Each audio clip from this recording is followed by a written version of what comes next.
বাড়ির পুরনো স্টোররুমে তালা খুলতে গিয়ে যখন চাবি হাতের মধ্যে খুঁড়ছিল শ্বশুর যে পেছন থেকে এসে আমার কবজি ধরলেন এবং কানে কানে এমন একটা শর্ত বললেন যেটা শুনে আমার পুরো অস্তিত্ব কেঁপে উঠল। সেদিন সকালবেলা শাশুড়িমা বাজার গেছেন, স্বামী দপ্তরে, আমি একা বাড়িতে পরিষ্কার করছিলাম। হঠাৎ শ্বশুরজি বললেন, বৌমা, স্টোররুমটা খুলতে হবে, ওখানে কিছু পুরনো জিনিস আছে। আমি চাবির গোছা নিয়ে স্টোররুমের সামনে দাঁড়ালাম। ঘরটা বছরের পর বছর বন্ধ ছিল, তালা মরচে পড়ে গেছে। আমি চাবি ঘোরাতে লাগলাম, কিন্তু খুলছিল না। শ্বশুরজি পেছন থেকে এসে বললেন, আমি সাহায্য করি। তিনি আমার পেছনে দাঁড়িয়ে আমার হাতের উপর হাত রাখলেন।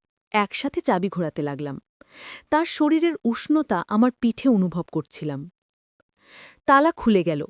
দরজা খুলতে ভেতর থেকে পুরনো কাঠ আর ধুলোর গন্ধ বেরিয়ে এলো। ঘরে অন্ধকার। শ্বশুরজি টর্চ জ্বালালেন। ঘরটা অনেক বড়, কোনায় একটা পুরনো বাক্স রাখা। তিনি সেই বাক্সের দিকে ইশারা করে বললেন, ওটা খোলো। আমি বাক্স খুললাম। ভেতরে অনেক পুরনো ফটোগ্রাফ, গয়না, টাকার বান্ডেল। আমি অবাক হয়ে তাকালাম। শ্বশুরজি দরজা বন্ধ করে দিলেন। বললেন, এগুলো আমার ব্যক্তিগত সম্পদ, কাউকে বলিনি, এমনকি তোমার শাশুড়িকেও না। আমি জিজ্ঞেস করলাম, তাহলে আমাকে কেন দেখাচ্ছেন? তিনি আমার কবজি ধরলেন। টর্চের আলোয় তার চোখ জ্বলছিল। খুব নিচু গলায় বললেন, কারণ এগুলো সব তোমার হবে, শুধু একটা শর্ত পূরণ করতে হবে। তুমি আমার সাথে পালিয়ে যাবে। আমরা নতুন শহরে গিয়ে স্বামী-স্ত্রী হিসেবে বসবাস করব। আমার শ্বাস বন্ধ হয়ে এলো। এত টাকা, এত গয়না! মনের গভীরে একটা লোভ জেগে উঠল। তার প্রস্তাব শুনে একটা অদ্ভুত রোমাঞ্চ অনুভব করলাম, কিন্তু গলা শক্ত করে বললাম, বাবা, এটা কি বলছেন? আমি তো আপনার পুত্রবধূ, এমন অসম্ভব কথা কিভাবে ভাবতে পারেন? এই গল্পটি সম্পূর্ণ শুনলে আপনাদের পানি অটোমেটিক বের হয়ে যাবে।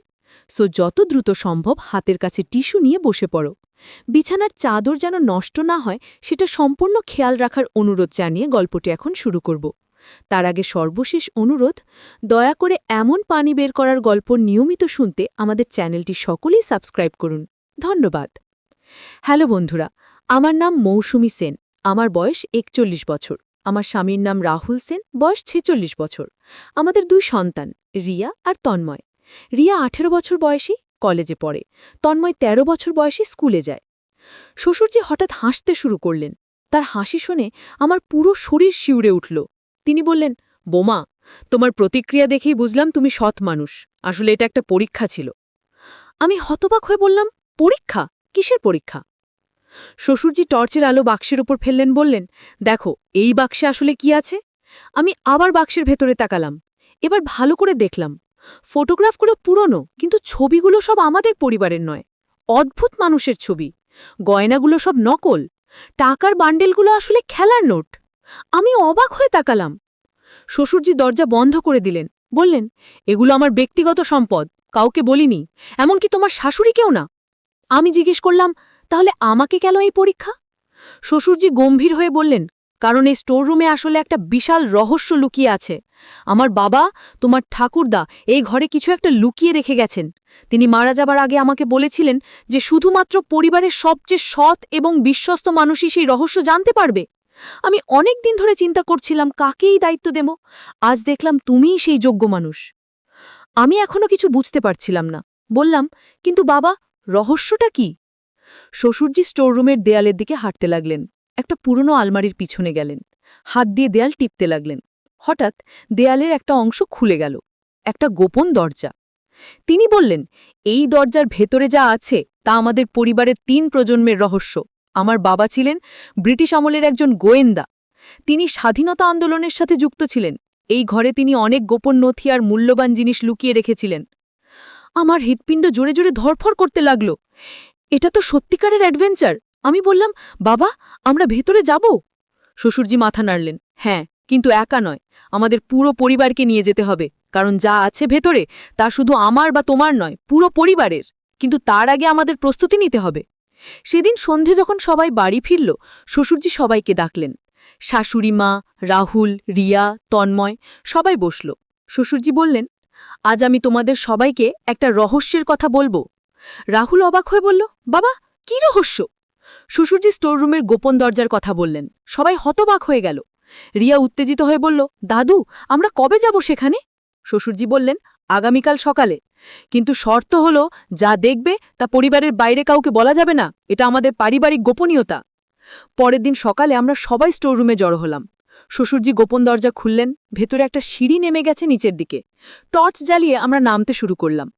সিঁড়ি দিয়ে নামতে নামতে তন্ময় ভয়ে আমার হাত ধরল। আমি তাকে সাহস দিলাম। সিঁড়ি শেষ হলো একটা বড় ঘরে। ঘরের দেয়ালে পুরনো মানচিত্র টাঙানো, কোনায় একটা লোহার তিজুরি। শ্বশুরজি তিজুরির সামনে গেলেন, একটা পুরনো চাবি বের করলেন পকেট থেকে। তিজুরি খুললেন, ভেতরে অনেক পুরনো কাগজ, কিছু সোনার মোহর, একটা পুরনো ডায়েরি। শ্বশুরজি ডায়েরিটা হাতে নিলেন, বললেন, এটা আমার বাবার ডায়েরি। এখানে তিনি স্বাধীনতা আন্দোলনের সময় তার সব অভিজ্ঞতা লিখে রেখেছেন। রাহুল ডায়েরিটা হাতে নিল, পাতা উল্টাতে লাগল। হঠাৎ তার মুখ ফ্যাকাশে হয়ে গেল। সে বলল, বাবা, এখানে একটা গোপন সংকেত লেখা আছে, দেখো তো কি? আমরা সবাই কাছে গেলাম। ডায়েরির একটা পাতায় লেখা ছিল, উত্তরের মন্দিরে পূর্ণিমার রাতে তৃতীয় পাথরের নিচে সত্যের সন্ধান। শাশুড়িমা বললেন, এটা কি বোঝায়? শ্বশুরজি চিন্তিত হয়ে বললেন, আমার বাবা আমাদের গ্রামের উত্তরে একটা পুরনো মন্দিরের কথা বলতেন। মনে হয় হয়তো সেখানে কিছু লুকিয়ে আছে। রিয়া উত্তেজিত হয়ে বলল, তাহলে আমরা সেখানে যাব না কেন? শ্বশুরজি বললেন, যাব, কিন্তু পূর্ণিমার রাতে। আজ থেকে 5 দিন পর পূর্ণিমা। পরবর্তী 5 দিন আমরা প্রস্তুতি নিলাম। শ্বশুরজি গ্রামের মানচিত্র দেখলেন, রাহুল প্রয়োজনীয় জিনিসপত্র সংগ্রহ করল, আমি খাবার দাবার তৈরি করলাম। রিয়া আর তন্ময় উত্তেজনায় ঘুমাতে পারছিল না। পূর্ণিমার রাতে আমরা রওনা হলাম। গ্রামটা আমাদের শহর থেকে প্রায় 30 কিলোমিটার দূরে। গাড়িতে করে পৌঁছালাম সন্ধ্যায়। মন্দিরটা একটা পাহাড়ের উপর। আমরা পাহাড়ে উঠতে শুরু করলাম। রাস্তা খুব খারাপ, পাথর আর কাটা ঝুপে ভরা। তন্ময় কয়েকবার হোঁচট খেল, রাহুল তাকে কোলে তুলে নিল। প্রায় 1 ঘণ্টা পর আমরা মন্দিরে পৌঁছালাম। পূর্ণিমার জ্যোৎস্নায় মন্দিরটা রহস্যময় দেখাচ্ছিল। প্রাচীন পাথরের স্তম্ভ, ভাঙা দেয়াল, ঘাসে ঢাকা মেঝে। শ্বশুরজি ডায়েরিটা বের করলেন, আবার সংকেতটা পড়লেন। বললেন, তৃতীয় পাথরের নিচে। কোন তৃতীয় পাথর? আমরা খুঁজতে শুরু করলাম। মন্দিরের মেঝেতে অনেক পাথর ছিল। হঠাৎ রিয়া চিৎকার করে উঠল, দাদু, এখানে দেখো, 3টে পাথরের নম্বর লেখা আছে। আমরা সবাই দৌড়ে গেলাম। সত্যি, পাথরগুলোতে বাংলায় 1, 2, 3 লেখা ছিল। তৃতীয় পাথরটা অন্যগুলোর চেয়ে একটু বড়। রাহুল আর শ্বশুরজি মিলে পাথরটা সরানোর চেষ্টা করলেন। পাথরটা খুব ভারী। আমি আর শাশুড়িমাও সাহায্য করলাম। অনেক কষ্টে পাথরটা সরালাম। নিচে একটা গর্ত, গর্তের ভেতরে একটা ধাতব বাক্স। রাহুল বাক্সটা বের করল। বাক্সে একটা তালা।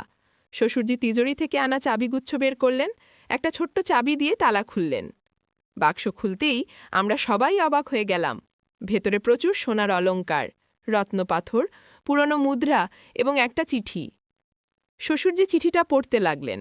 চিঠিতে লেখা ছিল, আমার প্রিয় পুত্র, যদি তুমি এই চিঠি পড়ো তাহলে বুঝব তুমি আমার সংকেত উদ্ধার করতে পেরেছ। এই সম্পদ আমি স্বাধীনতা আন্দোলনের সময় দেশের জন্য সংগ্রহ করেছিলাম, কিন্তু ব্রিটিশরা খুঁজছিল, তাই লুকিয়ে রেখেছি। এখন দেশ স্বাধীন। এই সম্পদ তোমার পরিবারের। ভালো কাজে ব্যবহার করবে, তোমার বাবা।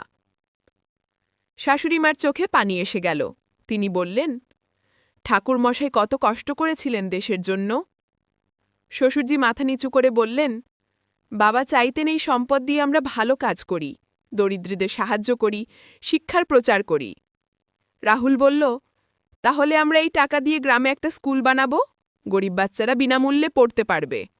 রিয়া বলল, আর একটা চিকিৎসা কেন্দ্র, গ্রামের মানুষরা যেখানে বিনামূল্যে চিকিৎসা পাবে। তন্ময় বলল, আর একটা বই পড়ার ঘর, যেখানে সবাই বই পড়তে পারবে। আমি বললাম, আর নারীদের জন্য সেলাই প্রশিক্ষণ কেন্দ্র, যাতে তারা নিজেদের পায়ে দাঁড়াতে পারে। শাশুড়িমা হাসলেন, বললেন, ঠাকুরমশাইয়ের স্বপ্ন পূরণ হবে। সেই রাতে আমরা মন্দিরে বসে পরিকল্পনা করলাম, কিভাবে ঠাকুরদার স্বপ্নকে বাস্তবে রূপ দেব।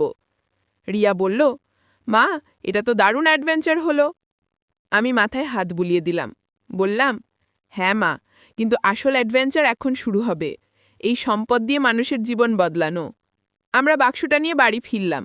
পরদিন থেকেই কাজ শুরু করলাম। গ্রামের মানুষদের সাথে কথা বললাম, জমি কিনলাম, স্কুল আর চিকিৎসা কেন্দ্রের জন্য পরিকল্পনা করলাম। 3 মাস পর স্কুলের কাজ শুরু হলো। গ্রামের মানুষরা এসে সাহায্য করতে লাগল। রাহুল প্রতিদিন গ্রামে যেত তদারকি করতে।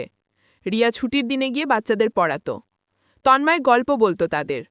আমি নারীদের সেলাই প্রশিক্ষণ কেন্দ্রের দায়িত্ব নিলাম। প্রথমে 5 জন মহিলা এলো, তারপর ধীরে ধীরে সংখ্যা বাড়ল। 6 মাস পর তারা নিজেরাই কাপড় সেলাই করে বিক্রি করতে শুরু করল। শাশুড়িমা চিকিৎসা কেন্দ্রের দেখাশোনা করতেন। প্রতি সপ্তাহে ডাক্তার আসতেন। গরিব মানুষরা বিনামূল্যে ওষুধ পেত। অনেক জীবন বাঁচল। শ্বশুরজি বই পড়ার ঘর বানালেন। শহর থেকে বই কিনে আনলেন। গ্রামের বাচ্চারা স্কুলের পর সেখানে বসে পড়ত। বড়রাও আসত সন্ধ্যায়। 1 বছর পর স্কুলের উদ্বোধন হলো। গ্রামের সবাই এলো। শিক্ষা কর্মকর্তারাও এলেন। তারা আমাদের কাজ দেখে অভিভূত হলেন। বললেন, এই গ্রাম এখন অন্য গ্রামগুলোর জন্য আদর্শ হবে। রিয়া মঞ্চে উঠে বলল, এই স্কুল আমার প্রপিতামহের স্বপ্নের ফসল। তিনি দেশের জন্য লড়াই করেছিলেন। আজ আমরা তার স্বপ্ন পূরণ করছি। সবাই করতালি দিল। শ্বশুরজি মঞ্চে উঠে তার বাবার ডায়েরি থেকে কিছু অংশ পড়লেন। তার গলা ভারী হয়ে গেল।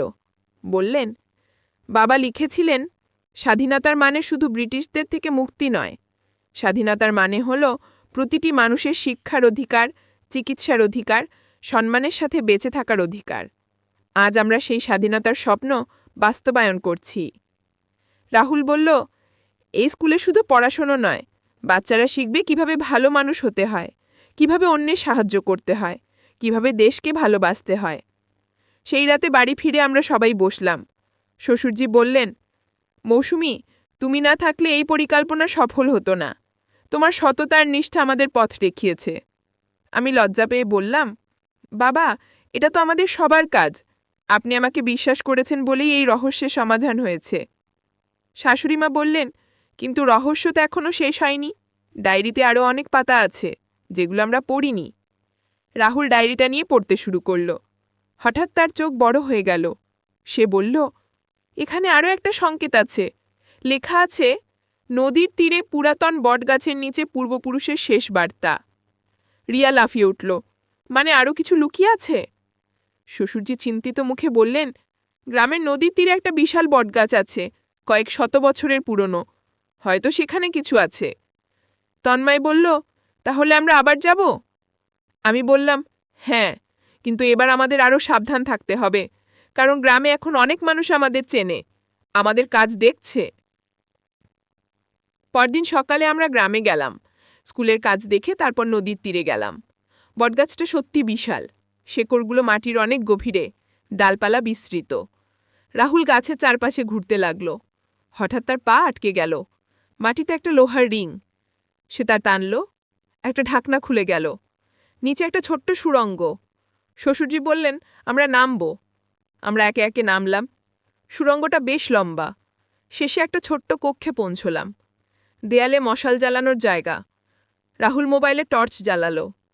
কক্ষের মাঝখানে একটা পাথরের বেদি। বেদির ওপর একটা ধাতব পাত্র।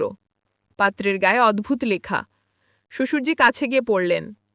তিনি বললেন, এটা সংস্কৃতে লেখা। লেখা আছে, যে সত্যের পথে চলে সেই পায় এই আশীর্বাদ। পাত্রটা খুললেন। ভেতরে একটা পুরনো পাণ্ডুলিপি। পাণ্ডুলিপিতে আমাদের পরিবারের ইতিহাস লেখা। কত প্রজন্ম আগে থেকে আমাদের পূর্বপুরুষরা এই এলাকায় ছিলেন, কিভাবে তারা মানুষের সেবা করতেন। শাশুড়িমা পাণ্ডুলিপি পড়তে পড়তে বললেন, দেখো, এখানে লেখা আছে যে আমাদের পরিবার সবসময় গরিবদের সাহায্য করত, অসুস্থদের সেবা করত, শিক্ষার প্রচার করত। রিয়া বলল, মানে আমরা যা করছি সেটা আমাদের পরিবারের ঐতিহ্য?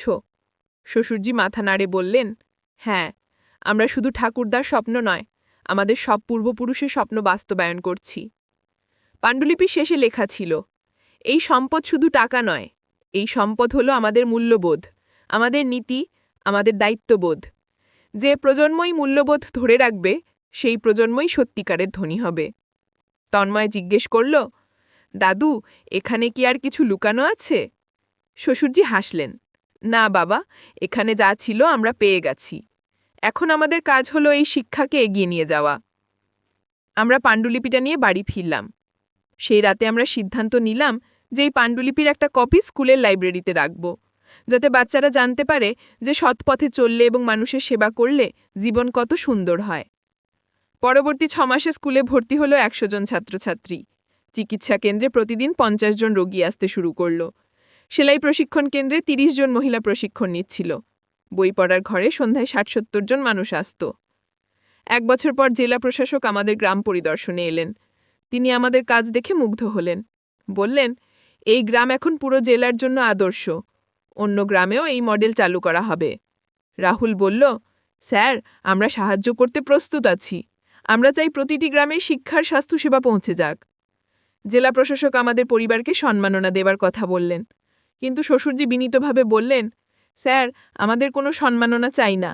আমরা শুধু চাই গ্রামের মানুষরা ভালো থাকুক, তাদের বাচ্চারা শিক্ষা পাক, অসুস্থরা চিকিৎসা পাক। এটাই আমাদের পুরস্কার। সেই রাতে বাড়ি ফিরে আমি স্টোররুমে গেলাম, সেই গোপন দরজার সামনে দাঁড়ালাম। মনে পড়ল সেই দিনের কথা, যেদিন শ্বশুরজি আমাকে সেই অদ্ভুত শর্ত দিয়েছিলেন। এখন বুঝতে পারলাম সেটা একটা পরীক্ষা ছিল, সততার পরীক্ষা। রাহুল পেছন থেকে এসে বলল, কি ভাবছ? আমি হাসলাম। ভাবছি জীবনটা কত রহস্যময়। একটা ছোট্ট ঘটনা থেকে শুরু হলো এত বড় অ্যাডভেঞ্চার। রাহুল আমার হাত ধরল, এবং এই অ্যাডভেঞ্চার এখনো শেষ হয়নি। আমাদের সামনে আরও অনেক কাজ বাকি। পরদিন রিয়া একটা খবর নিয়ে এলো। সে বলল, মা, গ্রামের মেয়েরা স্কুলে আসতে চায়, কিন্তু তাদের বাবা মা অনুমতি দিচ্ছে না। আমি বললাম, কেন? রিয়া বলল, তারা মনে করে মেয়েদের পড়ার দরকার নেই, বিয়ে দিয়ে দেবে। আমি সিদ্ধান্ত নিলাম। বললাম, আমি গ্রামে যাব, মহিলাদের সাথে কথা বলবো। শাশুড়িমা বললেন, আমিও যাব। আমরা গ্রামে গেলাম। দরজায় দরজায় গিয়ে মহিলাদের সাথে কথা বললাম। বোঝালাম যে শিক্ষা ছেলেমেয়ে সবার জন্য সমান গুরুত্বপূর্ণ। মেয়েরা শিক্ষিত হলে পুরো পরিবার উপকৃত হয়। প্রথমে অনেকে শুনল না, কিন্তু ধীরে ধীরে মন পরিবর্তন হতে শুরু করল। 1 মাস পর 10 জন মেয়ে স্কুলে ভর্তি হল। 3 মাস পর সংখ্যা বেড়ে 25 হল। তন্ময় বলল, মা, আমি ছুটির দিনে গ্রামে থাকতে চাই, বাচ্চাদের গল্প বলবো, খেলা শেখাবো। আমি তার মাথায় হাত বুলিয়ে দিলাম। বললাম, তুমি সত্যি বড় হয়ে যাচ্ছ, তোমার প্রপিতামহের মতো মানুষ হচ্ছ। 2 বছর পর স্কুল থেকে প্রথম ব্যাচ পাশ করল। 25 জন ছাত্রছাত্রী, তাদের মধ্যে 10 জন কলেজে ভর্তি হল, বাকিরা বিভিন্ন কাজে যুক্ত হল। কিন্তু তারা সবাই শিক্ষিত মানুষ হিসেবে জীবন শুরু করল। স্কুলের বার্ষিক অনুষ্ঠানে শ্বশুরজি বললেন, আজ আমার বাবার স্বপ্ন পূর্ণ হল। এই বাচ্চারা দেশের ভবিষ্যৎ, এরা শিক্ষিত হয়ে দেশকে এগিয়ে নিয়ে যাবে। রিয়া মঞ্চে উঠে বলল, দাদু, আমি সিদ্ধান্ত নিয়েছি, আমি শিক্ষকতা পড়ব, এই স্কুলেই শেখাব। সবাই করতালি দিল। রাহুলের চোখে পানি এসে গেল। তিনি আমার দিকে তাকালেন, বললেন, আমাদের মেয়ে আমাদের পথ অনুসরণ করছে। সেই রাতে বাড়ি ফিরে আমরা সবাই ডায়েরিটা আবার পড়লাম। ঠাকুরদা লিখেছিলেন, জীবনের সবচেয়ে বড় সম্পদ হল সত থাকা, সবচেয়ে বড় অ্যাডভেঞ্চার হল মানুষের সেবা করা, সবচেয়ে বড় রহস্য হল ভালোবাসার শক্তি। শ্বশুরজি বললেন, মৌসুমী, সেদিন স্টোররুমে তোমাকে যে পরীক্ষা দিয়েছিলাম, তুমি উত্তীর্ণ হয়েছিলে। তুমি লোভের বিরুদ্ধে দাঁড়িয়েছিলে, সত থেকেছিলে। এই পরিবারের ভাগ্য বদলানোর যোগ্য তুমিই ছিলে। আমি বললাম, বাবা, আপনার বিশ্বাসই আমাকে এই পথ দেখিয়েছে। আপনার পরিবার আমাকে শিখিয়েছে কিভাবে সত থাকতে হয়, কিভাবে অন্যের সাহায্য করতে হয়। শাশুড়িমা বললেন, এখন আমাদের দায়িত্ব হল এই শিক্ষা পরবর্তী প্রজন্মকে দেওয়া। রিয়া, তন্ময় এবং তাদের পরের প্রজন্ম যাতে এই মূল্যবোধ ধরে রাখে।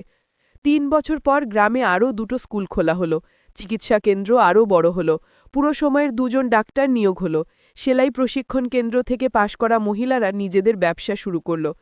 গ্রামের চেহারা পুরোপুরি বদলে গেল। রাস্তা পাকা হলো, বিদ্যুৎ এলো, পানীয় জলের ব্যবস্থা হলো। সবচেয়ে বড় কথা, গ্রামের মানুষরা শিক্ষিত হতে শুরু করল। তারা তাদের অধিকার সম্পর্কে সচেতন হল। রিয়া শিক্ষকতা পাশ করে স্কুলে যোগ দিল। তন্ময় বড় হয়ে ডাক্তার হওয়ার স্বপ্ন দেখতে শুরু করল।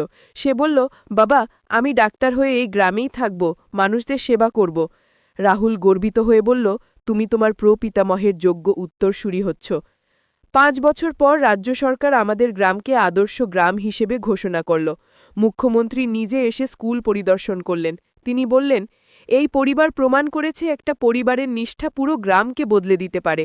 কিন্তু আমরা সম্মাননা নিলাম না। শ্বশুরজি বললেন, আমরা কোনো সম্মাননা চাই না, আমরা শুধু চাই আমাদের কাজ অন্যদের অনুপ্রাণিত করুক, আরও মানুষ এগিয়ে আসুক। এক সন্ধ্যায় আমি আবার স্টোররুমে গেলাম। গোপন দরজার সামনে দাঁড়ালাম। মনে হলো যেন ঠাকুরদা আমাকে আশীর্বাদ করছেন। তার স্বপ্ন আমরা বাস্তবায়ন করতে পেরেছি। রাহুল এসে বলল, এখনও ভাবছ সেই দিনটার কথা?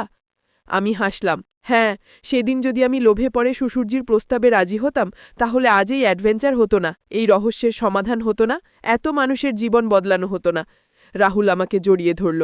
তুমি সত ছিলে বলেই আজ আমরা সবাই গর্বিত। আমাদের পরিবারের ঐতিহ্য রক্ষা হয়েছে। সেই রাতে আমরা সবাই বসে ঠাকুরদার ডায়েরি শেষ পর্যন্ত পড়লাম। শেষ পাতায় তিনি লিখেছিলেন, আমার প্রিয় পরিবার, যদি তোমরা এই ডায়েরি পড়ো তাহলে বুঝব তোমরা সৎ পথে আছো। মনে রেখো, জীবনের সবচেয়ে বড় রহস্য হলো ভালোবাসা আর সেবা। এই দুটো জিনিস তোমাদের সব সমস্যার সমাধান দেবে, সব রহস্যের উত্তর দেবে। ভালো থেকো, সৎ থেকো, মানুষের সেবা করো। তোমাদের আশীর্বাদ করছি। আমরা সবাই চোখ মুছলাম। শ্বশুরজি বললেন, বাবা চলে গেছেন, কিন্তু তার শিক্ষা আমাদের সাথে আছে। এই শিক্ষা আমরা পরবর্তী প্রজন্মকে দেব। 10 বছর পর রিয়া স্কুলের প্রধান শিক্ষিকা হল। তন্ময় ডাক্তার হয়ে গ্রামের চিকিৎসাকেন্দ্রে যোগ দিল। স্কুলে এখন 500 ছাত্রছাত্রী পড়ে। চিকিৎসাকেন্দ্রে প্রতিদিন 200 রুগী আসে। 50টা পরিবার সেলাই কাজ করে জীবিকা নির্বাহ করছে। গ্রাম এখন পুরোপুরি শিক্ষিত। প্রতিটি বাচ্চা স্কুলে যায়, মেয়েরা কলেজে পড়ে, নারীরা স্বাবলম্বী, অসুস্থরা চিকিৎসা পায়। শ্বশুরজি একদিন আমাকে ডাকলেন, বললেন, মৌসুমী, আজ আমার বয়স 75। আমার জীবনের সবচেয়ে বড় আনন্দ হলো তোমাকে এই পরিবারের সদস্য হিসেবে পাওয়া।